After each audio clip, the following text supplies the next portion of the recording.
Hello everyone, welcome back to another video. This is going to be my prediction, 2024 prediction between Governor Gavin Newsom and Governor Ron DeSantis. Newsom is the liberal Democrat governor of California, and Ron DeSantis is the MAGA pro-Trump governor of Florida. They're polar opposites. So yeah, here is how I think they would fare in a presidential election between each other if they face each other. So we're going to start off with the solid states. So Indiana would go solid, Kentucky would go solid, South Carolina, Tennessee, Alabama, Mississippi, Arkansas, Louisiana, Missouri, Iowa, yes, Iowa, Texas, yes, Texas, I believe the demographic shift is actually favoring Republicans rather than hurting them, contrary to what a lot of Democrat pollsters say. Oklahoma, Kansas, Nebraska, South Dakota, the Dakotas, North Dakota, Wyoming, Idaho, Montana, Utah, and West Virginia. So those would be the solid states. Oh yeah, wait, Alaska, yeah. So solid red states. So DeSantis has 172 solid red electoral votes. And now for Newsom, his home state, California, Washington, Illinois, Maryland, DC, Hawaii, New York, Vermont, Massachusetts, Rhode Island, and that's, yeah, those are the solid states for the Governor Gavin Newsom. And now for likely states, so that would be between 10 and 14 points. For the red ones, we would have, I believe, Ohio. Yeah, Ohio. DeSantis would pull out amazing turnout in Ohio because he's a MAGA candidate, and Ohio seems to like Trump based on the two elections. Obviously, 2016, 2020, they voted for them despite voting for Obama in 2008 and 2012. They voted for Trump in quite big numbers as well. So Ohio, DeSantis would pull out great numbers. North Carolina as well. This is a very stubborn state for the Republicans. Just doesn't seem to go Democrat, no matter who the Democrat candidate is, except for Obama in 2008. Yeah, it always just seems to stick in the Republican column. So I believe a candidate like DeSantis would do extra well in North Carolina for already a Republican-leaning state. Against a very liberal candidate like Gavin Newsom. So and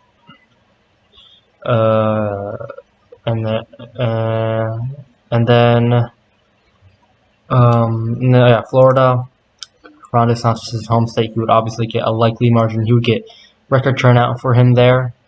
It would be only a little bit under a safe margin. Obviously, Florida is experiencing a political shift. It's shifting to the right. More conservative voters are moving in, and obviously, like Cubans, they love DeSantis, and they get scared by the socialism. Socialism talks for Democrats. So especially like a liberal Democrat, like Newsom would get wrecked there, I believe. And for the likely D states, Oregon, Delaware, New Jersey, and Connecticut, no need to talk about them. Yeah, that's it. So now here are the more interesting states. So for the leaner R's, I believe Georgia. Yeah, Georgia's experiencing some demographic shift, but I mean there are a lot of like vote blue no matter who voters that are moving to the state, which is a concern especially for the GOP. Because those voters are very hard to convince. Like the young liberal, diverse voting bloc who will literally vote for. They will vote a straight Democrat ticket, no matter who, no matter what the issue is. They'll vote. Those voters are obviously a concern for Republicans, but I believe Republicans have they have a strong enough coalition from the suburbs and rural areas to fight that. Obviously, that's why it's lean not likely, because Georgia is experiencing some demographic change from the metro areas, but I believe Georgia still has more Republicans than Democrats as of right now. I believe that will stay, and I believe DeSantis would be able to pull out. I mean, he's a pro-Trump candidate. He would be able to pull out enough conservative voters. Because Georgia, obviously, we all know Georgia. Like the polls show that they're against,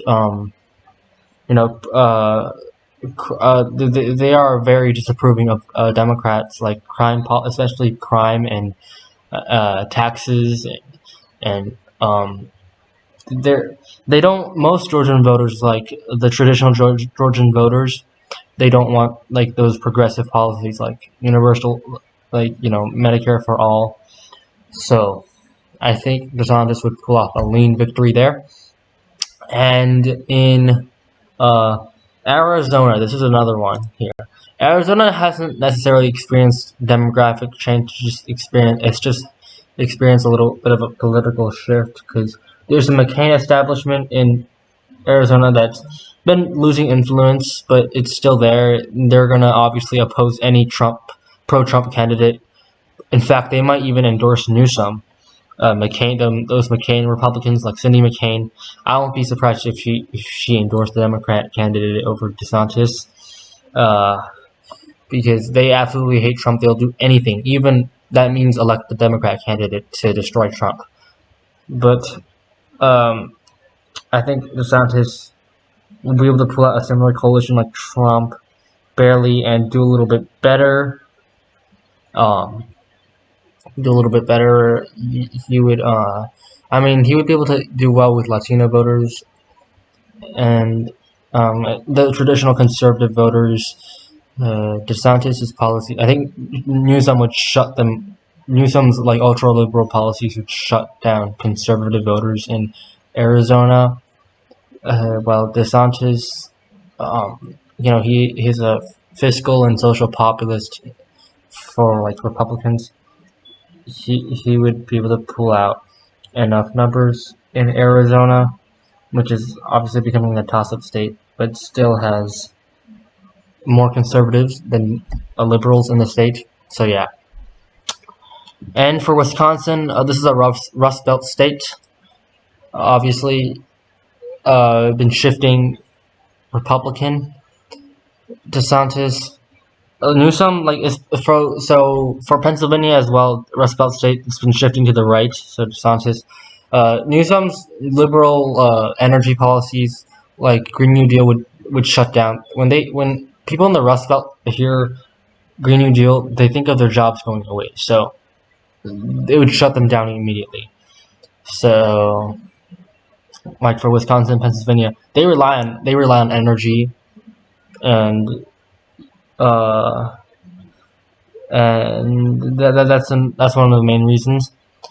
And DeSantis, the Rust Belt like states, they seem to be friendly towards Trump, and the voters in these states obviously seem to be moving in a Republican, moving towards the right when it comes to voting in elections, because Trump brought a new coalition to the Rust Belt. And DeSantis would I think he's a Trump-like candidate. He would do well, pull out a strong coalition. For Michigan, this would be slightly a little bit less Republican, because that's just how it is in Michigan.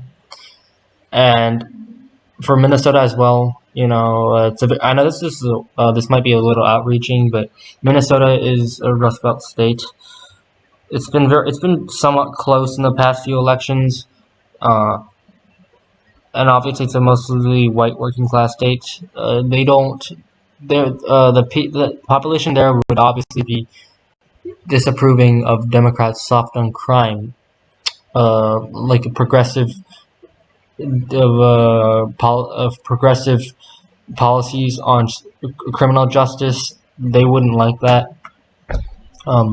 So a lot of these issues, these social issues, are moving the Rust Belt more and more to the right. So I believe Minnesota would just barely go for DeSantis.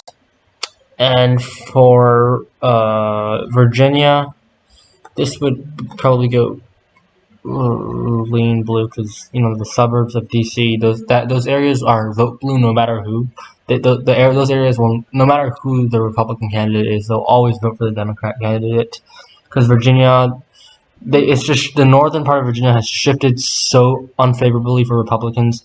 I don't think any Republican, unless it's a Youngkin against a really bad Democrat, he'll be able to pull it off. But DeSantis against Newsom, I think northern Virginia has become so liberal, they would vote for him.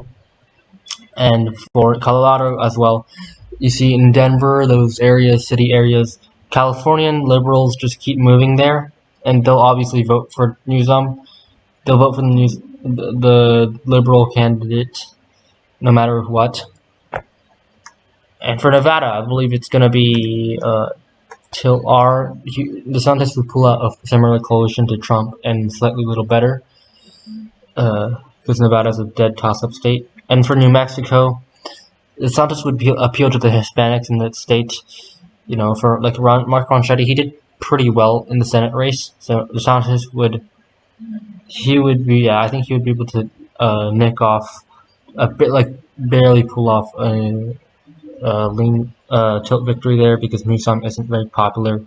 His liberal policies, polls show, aren't very popular with Hispanics anymore. And for these are two last states.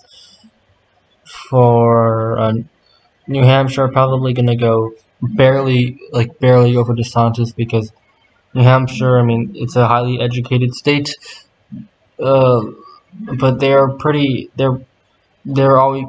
can elect very liberal candidates. But I think DeSantis, New Hampshire, I think they're quite welcoming to fiscal conservatism and being socially moderate. Newsom, I mean, he's an ultra-liberal. His policies probably shut down a lot of voters in like a state like New Hampshire. Whereas DeSantis, he would be able to pull away barely enough voters with his conservative appeal, conservative populist appeal in New Hampshire. New Hampshire is somewhat of a purple state, and for Maine, obviously bluer than New Hampshire. I think this would go lean. The second district would go likely. Maine, it was decided by single digits both times, 2016 and 2020, but I don't think it's going to go for DeSantis. The state has strong liberal areas which will never vote Republican, especially York.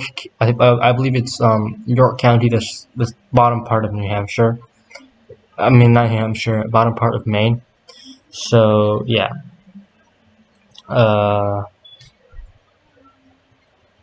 that's gonna be So that's gonna be my prediction. 206 through P2.